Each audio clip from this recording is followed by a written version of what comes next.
Hi everyone, and welcome back to our mini review sessions. This is the second of our recorded sessions, and this session will cover conventional obligations, otherwise known as Louisiana contracts. Article 1906 provides that a contract is an obligation by two or more parties whereby obligations are created, modified, or extinguished. The Louisiana Civil Code has classified the different kinds of contracts under a series of definitions, which are each attached to specific legal regimes that are distributed all over the Civil Code.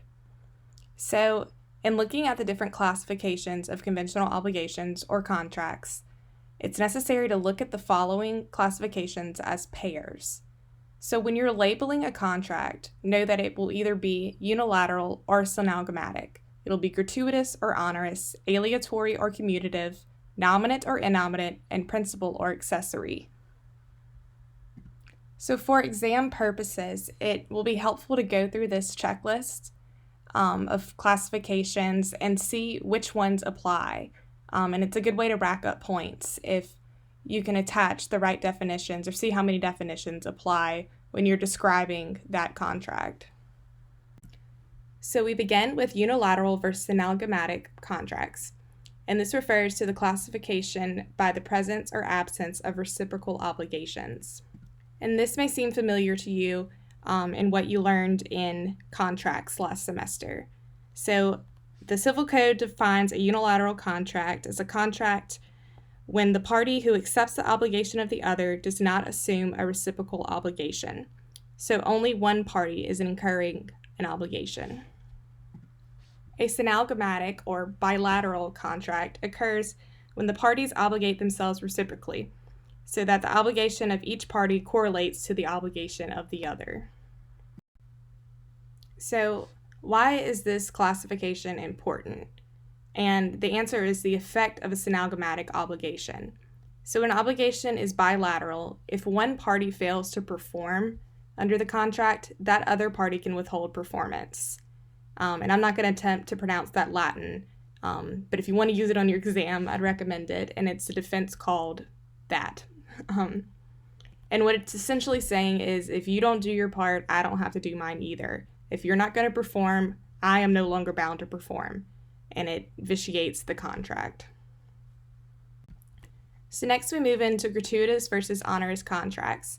And this is classifying by the presence or absence of an exchange. The Civil Code provides that a contract is gratuitous when one party obligates himself towards another for the benefit of the other, without obtaining any advantage in return. Likewise, a contract is considered onerous when each of the parties obtains an advantage in exchange for his obligation.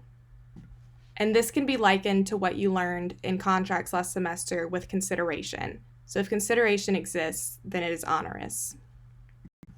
And the distinction between gratuitous and onerous contracts is important because of the stricter requirements of gratuitous contracts.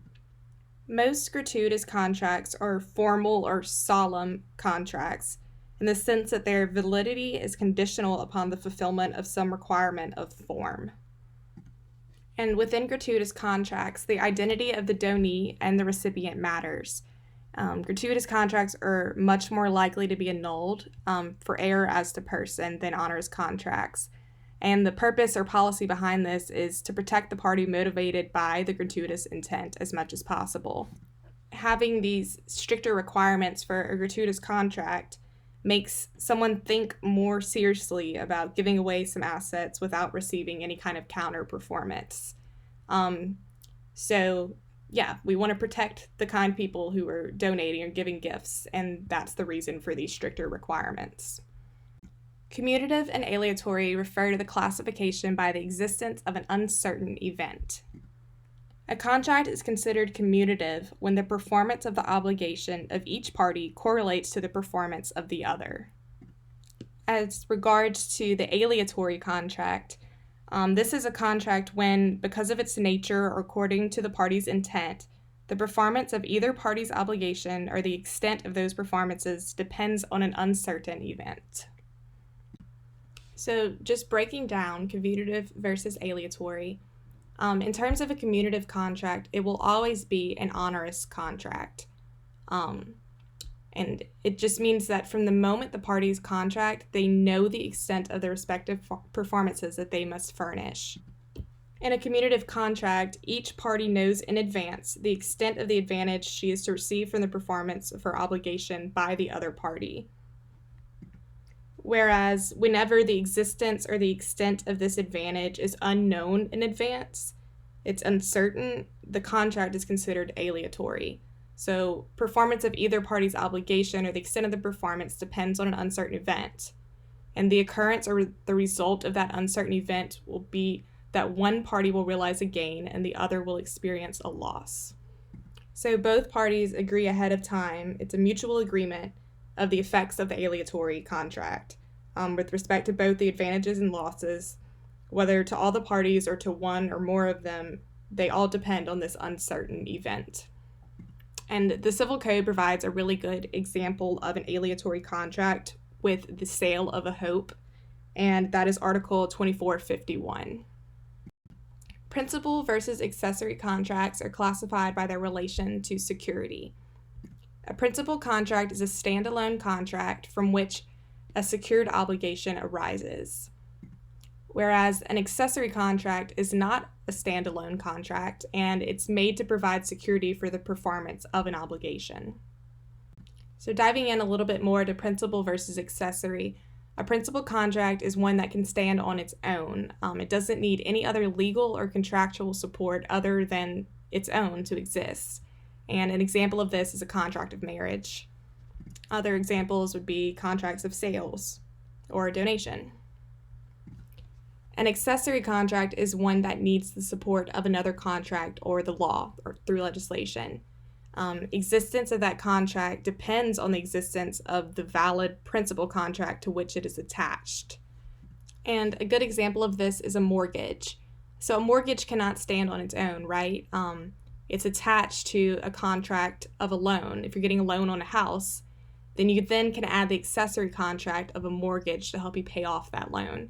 But a mortgage alone it doesn't exist if it's not attached to that principal contract, which is the contract of a loan.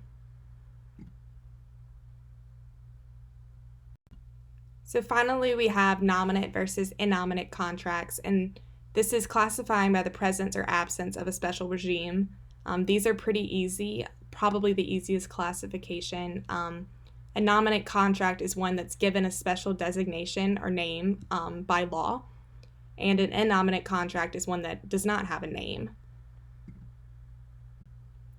And provided here are just different examples of nominate contracts that you can keep in mind for your exam. So anytime a Civil Code article explicitly names the type of contract that's being entered into, it's going to be a nominate contract.